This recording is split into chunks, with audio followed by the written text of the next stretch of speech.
Fandom, and welcome to part 3 of our 31 Days of Halloween, as we're going to talk about the next 7 films that I saw. Remember, the rules for this one was these are 1 film a day, on average, that I've never seen that's in a horror genre, as I prepare to go for Halloween. And mind you, I've not seen a lot of horror films, so there's a lot to go from, and that's why some people have been shocked that I've never seen. So, the first one in this new batch is one called Sorority Row. It's a remake of a film from the 70s, apparently, or at least mostly a remake. And it has Carrie Fisher in it, who I will say is the best part of this movie. She is awesome and should be in it more, but she is great in this movie. I had a lot of fun seeing her. This is a movie that, you know, if you like people like Jamie Chung, like I do, and a good-looking cast, this movie fits. And as far as creative kills, it has decent enough kills. As I said, the cast is easy on the eyes, and none of them are terrible. Also has, of course, the voice actor for Anakin from Star Wars Clone Wars on here in a live-action role, which usually you see on, like, the CW or something. But, as far as this movie goes, the biggest weakness is the ending. Kind of like I Know What You Did Last Summer. The ending is weak. The killer is weak. I'm not the biggest fan of the method of killing, but there are some really awesome scenes. Like, there's a certain scene where someone gets run over by a car. Awesome. And Carrie Fisher, of course, is great. So this movie is decent, but not great. Next one, Lazarus Experiment. Where Sorority Row could be saved mostly by people being easy on the eyes, this one, despite Olivia Wilde's gorgeous eyes, which she does have gorgeous eyes, look at these. This movie is about as cookie cutter as you can get when it comes to horror. It's about the group of scientists that basically try to bring back, find ways to keep people alive or bring them back from the dead. And surprise, surprise, it backfires and try to bring people back from the dead and so on. It's not good. It really makes no sense how they get from point A to point B and how it ends. It really does not make sense, and it's not even that interesting. I love Olivia Wilde. Her eyes especially are awesome. But this movie's not good. Not good at all. It's boring. It's cookie cutter. There's no surprises in any way. It's just not good. Next one. This is the one that was recommended to me by lots of people. It's called 13 Ghosts. It has Tony Shalhoub in it. It has Shannon Elizabeth, who I forgot is gorgeous. And of course it has Shaggy. Yes, Shaggy from Scooby-Doo, because that's who this basically was. It's basically a Scooby-Doo episode, but for adults. 13 Ghosts is about this family that inherits a home from a very rich uncle, and they go there, and it's a weird home, and there's ghosts trapped inside. 13 of them, and bad things happen. If that sounds like a Scooby-Doo episode, it is. 13 Ghosts of Scooby-Doo is inspired by the exact same thing that this was. And of course there was another movie that came out 30 years later after that one called Return to the 13 Ghosts, I believe it's called. Might even be up here on the shelf somewhere. But regardless, Scooby-Doo did it better. Yes, I want to say that. Scooby-Doo did it better. I was not a fan of the ghost design. I thought they put a lot of work into it, and I never really cared for any of them. Some of them were just gross. It was not a scary movie. Very interesting, like, set design. The set itself is kind of awesome. It's kind of a machine, and the set looks awesome. I wasn't a fan, and some of the devices are awesome, but I wasn't really a fan of the ghosts themselves. And if you're not a fan of the ghosts themselves, it's kind of hard to be a fan of the movie. Scooby-Doo did it better, but it's fun enough. It's fun, though not great or even good at all. Next one, The Eye. This is a movie that my wife has been trying to get me to see for years. My best friend, Dawn, has been trying to get me to see for years. Why? Because it's a decent horror movie, and it stars Jessica Alba, who is gorgeous, and I love, despite being in lots of terrible movies. And I will defend her. The Eye is a remake of a Japanese film, and you can tell I didn't know it was a remake of a Japanese film when I started watching it, but you can tell when you're watching it, it's more in the reign of The Ring and The Grudge, and how Japanese philosophy when it comes to ghosts and spirits work.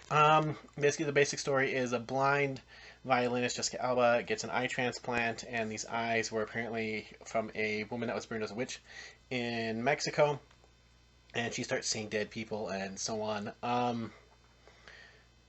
The movie itself, plot-wise, is okay. There are some holes. There are some things that needed more time to develop. They needed more time to be discussed. And they could have done better. Jessica Alba, though, is pretty good, and I like watching her. The cast itself is just fine. The movie itself looks good, though if you watch the trailer, which I did afterward, they literally have the last minute of the movie in it. I do not know why. That's a terrible idea, but they did. But the movie itself is decent. I can see why my wife likes it. They like the story, and I do like Jessica Alba, and she is gorgeous in this movie, so that's a big plus. Next one is a silly movie. I enjoyed Sharknado. I watched all 6 Sharknado movies. Um, the star in, is it Zor? I can't remember his name right now. Was also in another 2019 sci-fi movie that's trying to become the next Sharknado. It's called Zombie Tidal Wave. Basic premise: this pharmaceutical ship sank, and because of it, this giant tidal wave full of zombies comes to this island, and they start attacking and eating people. The movie's ridiculous, overly gory. Blue and red just come out. People's makeup disappears and reappears in random shots. Sometimes there's tons of extras, sometimes there's no in the next shot. At least it's not like Sharknado where it's like, oh look, it's raining in the backyard but not the front. This makes no sense. Why is it sunny and rainy over here? If you like Sharknado, you'd enjoy this movie. It is dumb, but it's also really fun and stupid in that way. It's a fun zombie romp. Um, None of the acting is great, but none of it's terrible enough that it's gonna like straight up turn you off from it.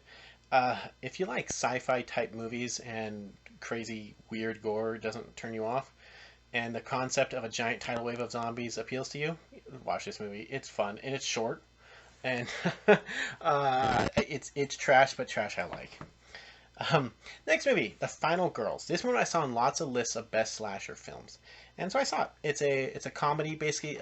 This girl loses her mother, who was a star in basically Friday the 13th, one of the girls that gets killed on Friday the 13th. And so at a screening of the film, she suddenly, with her friends, ends up in the movie, in the slasher that her mom was in, and she has to basically reconnect with her mom and survive a slasher movie like that. This movie is a love letter to slasher films. It is not really scary, but it knows what it's making fun of and working with, and it is clever. It is well written. It has a lot of heart to it. It doesn't wear out its welcome, and it's a lot of fun. The best way to describe this movie is it's fun. If you like slasher movies and you want to smile, watch The Final Girls. It is very well done, and it doesn't hold back. There's still gore and craziness, but you will just be smiling the whole time. And it's definitely one that I wish I had seen before because it's great, and the ending I absolutely love. Last but not least, Shaun of the Dead. If you like Shaun, I've not seen, this is not Shaun of the Dead, but if you like Shaun of the Dead, as in that type of British humor with zombies, we want it to take place at Christmas time, and they're making a musical, you'll probably like Anna and the Apocalypse, which came out a couple of years ago. It is a zombie Christmas musical. A la Shaun of the Dead, where the zombie outbreak happens in this British town, and Anna is in school, and her and her friends are trying to survive it with their families as these zombies are going out. There's lots of humor, like in Shaun of the Dead, where stuff are happening in the background at the beginning when they're oblivious and they're singing. They're dancing through graveyards in the streets, and people are being eaten there. A baby gets eaten in this one. It's a crazy zombie movie with lots of fun musical numbers. It's not a fantastic movie. None of the music is great. There's one or two pretty good songs, but it is a fun movie. It is an original movie, and it is definitely one I'd like to own because it is a fun romp with a good looking cast, and I think if Glee had zombies and Christmas and lots of gore and was British. Now Shaun of the Dead with at Christmas time with a female lead and music. That's the way I would describe this one. It's a lot of fun, and you should definitely watch it because it's to be seen to be believed.